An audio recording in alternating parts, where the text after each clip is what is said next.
Liam stepped off the plane, and the air of Bogotá wrapped around him. It was cool and smelled like rain and something new. He clutched his old camera, the one his grandpa had given him. This was it, his big dream. He wasn't here for the shiny postcards. No. He wanted the real photos, the photos that told a story. He wanted to find the parts of the city that people forget to look at. The wrinkled hands of a woman selling fruit, the bright colors of graffiti on a hidden wall. He wanted to capture the heart of Bogotá, not just its famous face. He felt a little flutter in his stomach. It was half excitement, a little bit of fear. This city was huge, much bigger than his quiet town back home. From the taxi window, everything was a blur of motion. Motorcycles zipped between cars like they were dancing. Buses, so many buses, painted in every color of the rainbow, roared through the streets. Liam pressed his face against the glass, eyes wide. He saw buildings that looked like they were from a history book right next to modern glass towers. He saw people everywhere, laughing, talking, rushing. He felt so small, a tiny drop in this giant, beautiful, chaotic ocean. He told himself, "It's okay, Liam. You can do this. Just breathe and take pictures, lots of pictures." His plan for the first day was simple, or so he thought. He wanted to go to the Gold Museum. Everyone said it was a must-see, but he didn't want to just take a taxi straight there. He wanted to walk, get a little lost on purpose, see the real streets on the way. He imagined finding a perfect little cafe or a bustling market by accident. That was the adventure he was looking for. The unexpected moments that make a trip special. He checked his phone map one last time, then put it away. He wanted to do it the old-fashioned way, by looking and asking. He started walking from his small hotel in La Candelaria. The neighborhood was beautiful. The streets were narrow and made of cobblestones. The houses were painted every color you could imagine. Bright blues, sunny yellows, deep reds. Balconies overflowed with flowers. It felt like he had stepped into a painting. He took his first picture, a wooden door with a giant, fancy lion head knocker. He smiled. This was exactly what he came for. The feeling of discovery. The feeling that around every corner, there was a new secret waiting for him and his camera. He was ready for his Bogotá adventure to begin.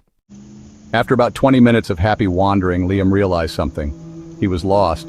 Not the fun, adventurous kind of lost. This was the, "oh no, where am I?" kind of lost. The small, colorful streets all started to look the same. Every corner he turned looked like the last. The confident smile he had started with was starting to fade a little. The city was no longer a beautiful painting. It was a maze. A very, very big maze. The sounds of traffic seemed louder now. The number of people on the sidewalk seemed to have doubled. He felt a small wave of panic wash over him. He pulled out his small paper where he had written Museo del Oro. He decided to ask for help. He saw a woman in a fancy business suit talking on her phone. He waited for her to finish, then walked up to her with his most polite smile. "Excuse me," he said slowly. "Museo del Oro?" He pointed to his paper.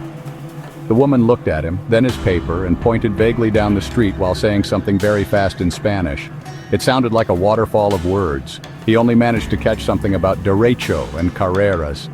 He nodded and said, "Gracias," even though he had no idea what she meant. He walked in the direction she pointed, feeling even more confused than before. His next attempt was with a young man with headphones who simply shook his head and kept walking. Ouch, that stung a little. Liam started to feel invisible. He was just another lost tourist. The language barrier felt like a giant wall he couldn't climb. He knew a few Spanish words, but when people answered him so fast his brain just shut down. The traffic noise was giving him a headache. A huge red bus, a Transmilenio bus, sped past him, making the ground shake. He clutched his camera to his chest. This was much harder than he had thought. The city's energy, which had seemed so exciting at first, now felt overwhelming. He was just one person in a sea of millions, and no one seemed to have a second to spare. He felt his shoulders slump. Maybe this whole authentic experience thing was a bad idea. Maybe he should have used his phone's map from the start. He felt silly and very, very far from home. The dream of capturing the soul of Bogotá felt like it was slipping through his fingers, replaced by the simple, frustrating reality of being completely and utterly lost on a busy street corner. Liam followed the vague directions from the businesswoman for 3 blocks. He walked past a bakery that smelled like heaven and a shop that sold beautiful leather bags. For a moment, he was distracted by the beauty again. But then the worry came back. Was he going the right way? He saw an older man arranging newspapers at a stand. "Okay, try again," he whispered to himself. He walked up to the man. "Sir, please." "Gold Museum." He tried to sound friendly, not desperate. The man looked at him over his glasses, smiled a little, and then started to explain with his hands. He made a turning motion, then held up 5 fingers. 5 blocks, turn in 5 blocks, or turn after 5 blocks. The man was trying to be helpful, Liam could tell, but the message got lost somewhere between their 2 languages. Liam tried to repeat the hand signals, feeling a bit like he was playing charades. The man chuckled and nodded. "So," Liam said, "thank you," with a bit more confidence, and set off again, this time turning right after what he guessed was 5 blocks. He found himself on an even busier street, full of people selling everything you could imagine: phone cases, juices, lottery tickets, but no sign of a museum. Now he was officially frustrated. His feet hurt, he was thirsty, and he felt like he was walking in circles. Every person he asked gave him a different answer. One pointed left, another right. One young woman just laughed with her friend and pointed straight ahead. It was as if the Gold Museum was a mythical place everyone knew about but no one could find. He felt his patience wearing thin. This wasn't an adventure anymore. It was a test. And he felt like he was failing it badly. The city seemed to be playing a trick on him.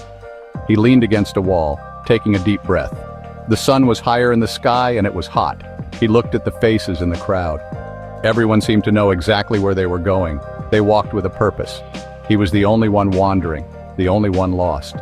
A feeling of loneliness washed over him. He missed the comfort of his hometown where he knew every street and every face. For a moment, he just wanted to give up, go back to his hotel, and hide. The dream of authentic Bogotá was turning into a bit of a nightmare. As I turned to leave, he patted me on the shoulder. I took a bite of the empanada. It was, honestly, the most delicious thing I had ever tasted. It tasted like warmth, like kindness, like hope. Enjoy your meal. He didn't just point, he actually stopped what he was doing, wiped his hands on his apron, and stepped out from behind his cart. He walked with me to the street corner and pointed, explaining everything to me slowly. "Walk 2 blocks that way. You'll see a big church with 2 towers. At the church, turn left, walk 1 more block, and you'll see a big park, Santander Park. The museum is right there, across from the park. You can't miss it." He spoke with such patience, repeating the directions until he saw that I understood. It was so simple, so clear. All the confusion just melted away.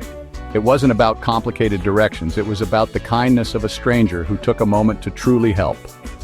I felt a wave of gratitude that was much bigger than just getting directions. I thanked him over and over. Thank you so much, sir." Look, walk 2 blocks down that street. You're going to see a big church with 2 towers. At the church, turn left. Walk 1 more block and you'll see a big park, Santander Park. The museum is there, right across from the park. You can't miss it. The slowness of his speech was a gift. I understood every word. I felt a surge of relief and nodded my head, almost feeling like I could cry. "Yes, Gold Museum," I said, holding up my sad little paper again. Friend, are you lost? The vendor smiled at me, a big, genuine smile. Honestly, it was the first real smile I had received all day. He handed me the empanada in a small paper napkin. It was warm in my hands, and as I paid, he must have seen the lost look in my eyes. Of course, friend. Here you go. Just as I was about to pull out my phone and, admit defeat, this amazing smell hit me. It was salty and warm, like fried dough and meat. Honestly, it made my stomach rumble. I looked up and noticed a small street cart, and there was a kind-looking man with a gentle, weathered face, pulling these golden empanadas from hot oil. Empanadas. I realized I hadn't eaten since that tiny breakfast on the plane, and I thought, well, maybe I deserved a treat after all my troubles. So I walked up to the cart, feeling my spirits lift a little. This, at least, was something I could understand. I pointed to one of the empanadas and said, "1, please." With the clear directions from the vendor and the warm empanada in my hand, I felt like a new person. I wasn't just a lost tourist anymore. I was an explorer again. The city didn't seem so scary anymore. The traffic was just music. The crowd was just a dance. I followed the directions perfectly. 2 blocks, saw the church, turned left, 1 more block, and there it was, Santander Park. And right in front of it, the grand entrance to the Gold Museum. I had made it. In fact, I burst out laughing, realizing I had been so close the whole time, just walking around in the wrong circles. I stood there for a minute looking at the museum, but I didn't go in right away. I thought about my morning, about the frustration and fear, and then I thought about the empanada vendor. That moment of human connection had changed everything. It was more powerful than any app on my phone, more reliable than any map. The real treasure wasn't just the gold inside the museum. The real treasure was the kindness I had found on a busy street corner. I took out my camera and snapped a photo of the vendor's cart from a distance. That ended up being my favorite photo of the day. Finally, I went into the museum and was amazed by all the incredible gold artifacts. It was beautiful, a true wonder. But as I walked through those quiet, dark halls, my mind kept wandering back to the vibrant, noisy street. I realized that my dream wasn't just about taking pictures of old buildings or hidden graffiti. It was about connecting with the people who brought the city to life. The true story of Bogotá wasn't locked behind glass. It was in the smile of a vendor, the patience of a stranger, the simple act of helping someone who's lost. That was the authentic Bogotá I had been looking for. So, here's my advice to you. When you travel, when you explore a new place, don't be afraid to get lost. Don't be afraid to feel a little scared. And please don't hide behind your phone screen. Put the map away for a while. Look up, make eye contact, smile, ask for help. You'll find that the world is full of kind people who are willing to point you in the right direction. The greatest adventures and the most beautiful discoveries happen when we connect with each other. The human heart is the best compass you'll ever find. Now go, have an adventure.